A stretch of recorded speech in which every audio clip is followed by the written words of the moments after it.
సమాధాన పడడానికి శ్రద్ధ కలిగి ఉండాలి అంటున్నాడు కదా. శ్రద్ధ కలిగిన వారై ఆసక్తి చూపించాలి. మొట్టమొదట నేను స్టెప్ వేయాలి.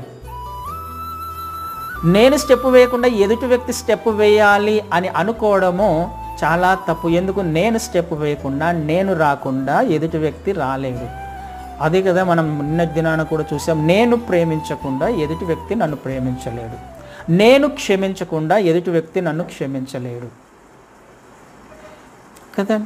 అయితే ఈ బాధ్యత ఈ సమాధాన పడడానికి శ్రద్ధ కలవారై ఆసక్తి చూపించాలి.